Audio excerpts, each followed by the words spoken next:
So I work as a cloud software engineer for DynamoDB, and I'm creator of this product called Authorizer. Um, so Authorizer is an open source authentication and authorization tool. You can bring in your database and have auth layer ready for your application in minutes. It is also database independent, so you can bring any kind of database and whatever it supports, get your auth layer ready. So this was my life before Authorizer. I have been building a lot of applications and doing a lot of freelancing work as well. So every time I had to build, I had to write authentication logic again and again. I had to write same code again and again, but with different databases, different services. I had to learn different APIs of different auth providers, which is again time consuming. So let's say some client would say I need Google login, some would say I need GitHub login. So you need to learn all those APIs, right? And how many times you will learn? Then you need to also stay updated with all the auth standards that are there. So yeah, it was repeating process for me. So I thought like let's use a common solution out there, which was something like Auth0. But then that also has its own problem. So with that, your data will remain with Auth0. All your user data goes to them, and then you are lost. You will have to again learn a new APIs. You will have to connect those user data with your database, because at the end you need user information in your application database as well. You will have to learn a lot about secure session management. Whenever you are building front-end application, you need to make sure that you are not exposing all the tokens and the information which is not relevant for the attackers, right? You need to refresh those tokens at the regular interval of time. You need to keep changing them with every request sometimes. It depends on application requirement again. It's okay. Yeah, that's fine. Yeah. So why use Authorizer then? So that you can build your application 10x faster. You have to spend less amount of time thinking about all the securities, auth, and everything. You don't have to pay large bills to third-party services like Auth0, because it's free and open source. You can focus on your business development, focus on the core logic that your business needs or whatever the application needs. You can own your user data because you are bringing in your database, and your data of all the users remains in the same database itself. We are not touching it. You get all the authentication and authorization recipes like login with Google, login with GitHub, magic link login, multi-factor authentication, and everything. And yeah, it's open source. So yeah, let's see all the features of Authorizer. Right now it supports 12 plus databases, but there are more coming in future. We have multiple auth recipes, as I mentioned. You can log in with Google, GitHub, Twitter. We can keep on adding as many as we need.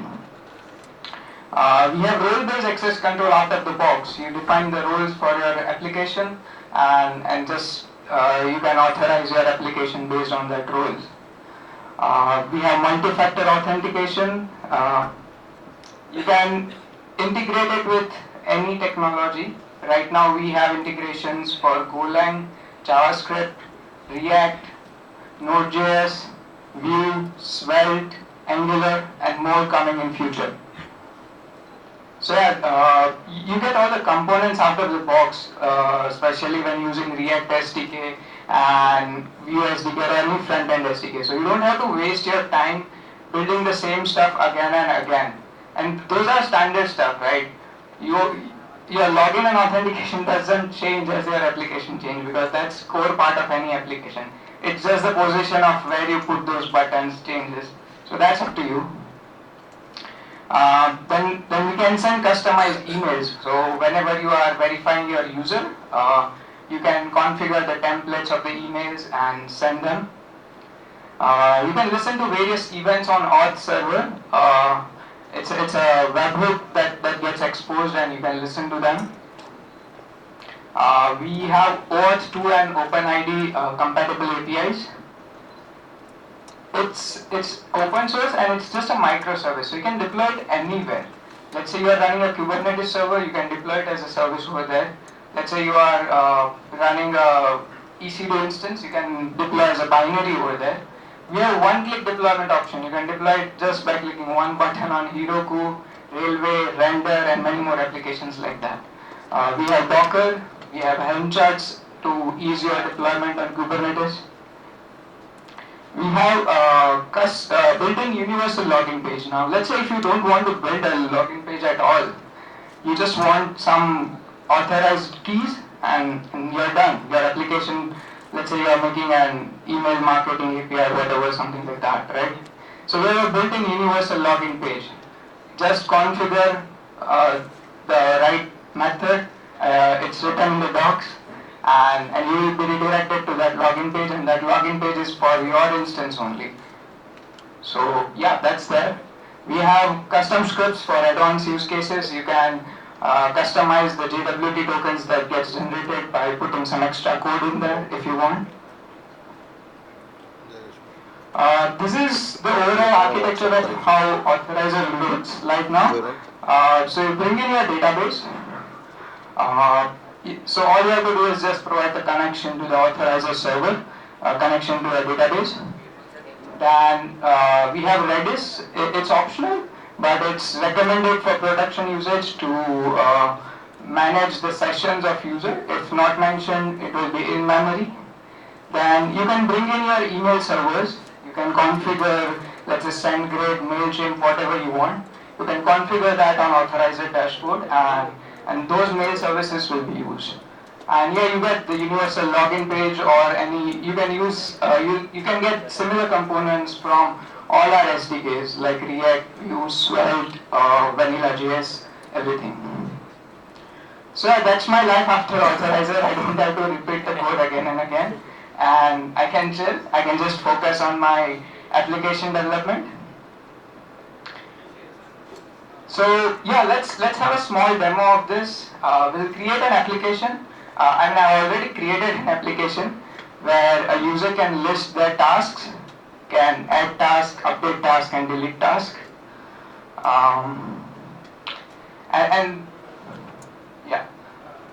This is a small architecture diagram of how this application will be built. We will be using DynamoDB in the backend for storing our tasks and user data. Then we will have an API server which is for creating or editing tasks. Then we have Authorizer server which gets deployed on EKS again. We also will be deploying a Redis. And we'll connect this through an ingress so that our front-end application can connect to these APIs and we can build the UI. Cool. So let's pray to the God of demos now.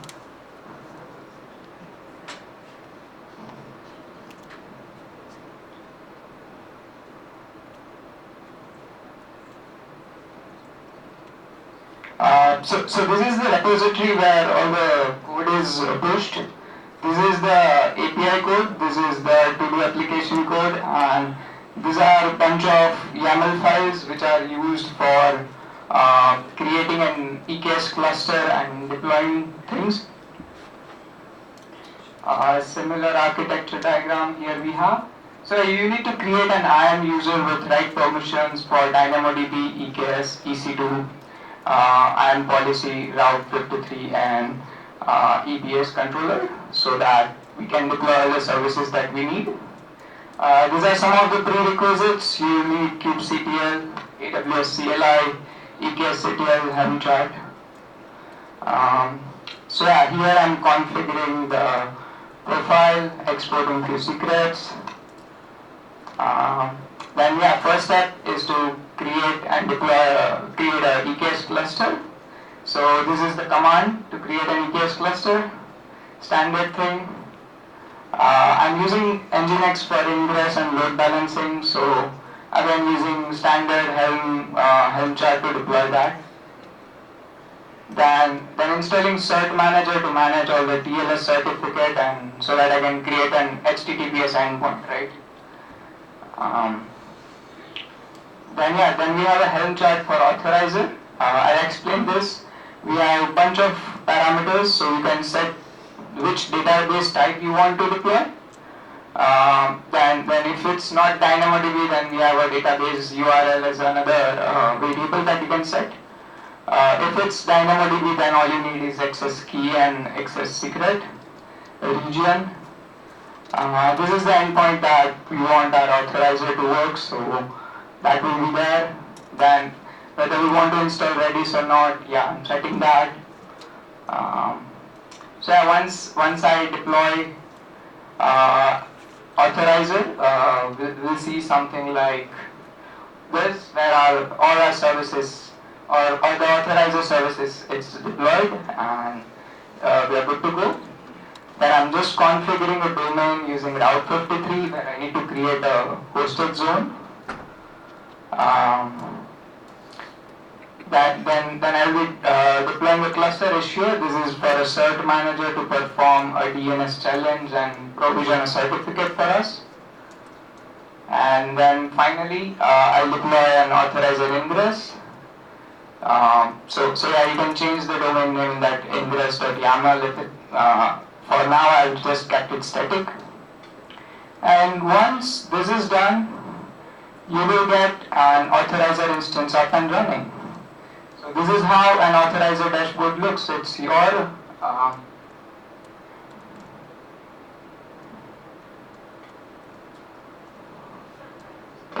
instance. You can configure it in a way you want. We have a couple of options over here. You can configure the roles. You can configure which type of JWT token or secrets you want to generate. You can have that public key, private key kept over here. You can use this public key in your other services to authorize the tokens as well. Then this is our Redis URL. You can configure email over here, whatever SMTP host. So if you see, I've configured GitHub over here, so we'll see that in our demo. We'll see a GitHub login by default. Then you can configure custom scripts, database security, get the list of users on your platform, configure the webhooks, email templates. So yeah, and you get the API playground as well, so you can play with all the APIs. It's a GraphQL API that you get, so you can integrate it in a way in your front end. Though you don't need to use those APIs if you are using SDK, because we have all the methods for that. So yeah, this is the small 2D application that I have built, and I'm connecting this application to the API endpoint and also to the authorizer endpoint. It's very like 4 to 5 lines of code that I need to write to get the auth correctly.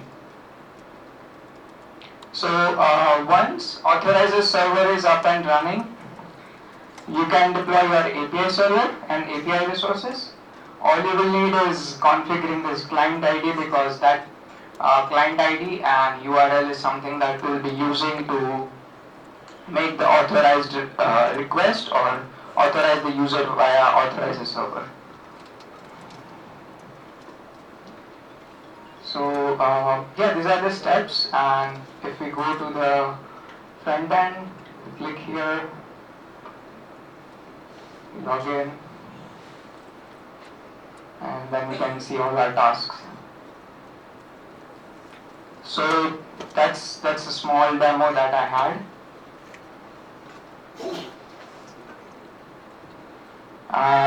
Next, let's have some look at the stats.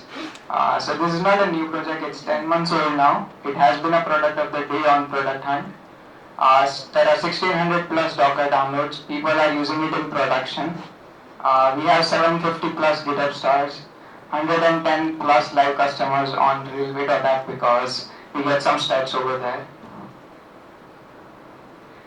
This is the roadmap. I want to support more databases, as many databases I can. Support more auth recipes. Want to follow SAML and SSO plus OpenID standardization. Will be writing some code for all the standards that we have out there. Want to have advanced security options like how many times your APIs have been called, someone is trying to hack it or not. More SDKs and libraries are to be built. So yeah, this is an open source project. Feel free to contribute. It's a community thing. Let's come together and build more. These are some of the references. We have docs, we have main GitHub repository where other repositories would be there. We have a Discord channel where you can come, join us, ask questions. We have a small YouTube channel as well where I'm putting all the examples and demos. There is an example repository that you can see and create or use more. Then you can also sponsor our work on GitHub. So yeah, that's all I had. Any questions? Yeah, please go ahead. Can we authenticate the user using MetaMask wallet? Not at the moment, sorry. But yeah, you can add that layer. Feel free to contribute. Sure, sir. Is it support two-factor authentication? Yes, you can have a multi-factor authentication based on email at the moment, not using mobile number or something like Authenticator. We'll be working on it next. Yeah, sure. So, and on the EKS, when we are creating the service account, we are getting one token. So, are we authorizing the same token with the use of authorizer? So now EKS token and authorizer token are different at the moment. Okay. So you are not providing that Yeah. facility as of now. Yes, but yeah, you can configure authorizer as OpenID application and then you can get that. Yeah. Sure, sir. You said that we can check some hacker has made some attempt to log that thing. How can we check that thing? It's in the roadmap, sir. Right now it's not there. Sorry. Sure. Is there any I'm talking about security perspective. Mhm. So we are able to actually means IP based authentication or something. So we will restrict IPs or something. Yeah, you can restrict some hosts. There is an option to do that in dashboard. And So you can do domain whitelisting and restrict some domains from there. as well as one more thing. Sure. Actually, some hackers can do like request on request on request. So basically, Rate limiting. Yeah, so we don't have that feature right now, but you can use something like Envoy instead of Nginx Ingress and do that at the EKS layer. in layer is Yes. Instead of Ingress, just use Envoy, and that gives you this feature out of the box. There was one question. Sure. Is it API only or UI also? There is a UI as well, so you get a built-in universal login page which you can use. Else, there are UI SDKs that you can use like React, Vue, Svelte. Sure. As you have told that for the other authenticator, it will save the data, right? The Yeah. database it will save in there. Yes. So how this will work without saving the data? So it does save the data, but you need to give it a database connection. As I shared, like you need to provide your database URL. So it creates couple of tables in your database itself, and it saves the data there. It doesn't work without database, but it's your database, not third-party database. Saving the data on our database. Yes. Sure.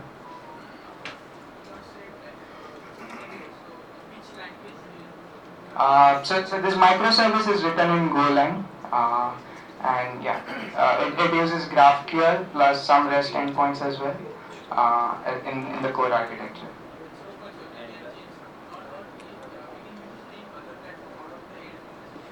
Yes, definitely. It's any infrastructure that can work with. Right now, this is just an example that I gave, but we have options of deploying it in Railway, Render, Heroku, Docker, GCP, EC2, whatever. Yeah. So I mean, you said that it's open source, right? So under which license? Apache 2.0 or? It's MIT license. Sir, I think we have time constraints. Thank you so much. It was a very enlightening session for all of us. So you can select one question you like the most, and we can give the giveaways, goodies. Sure. Yeah.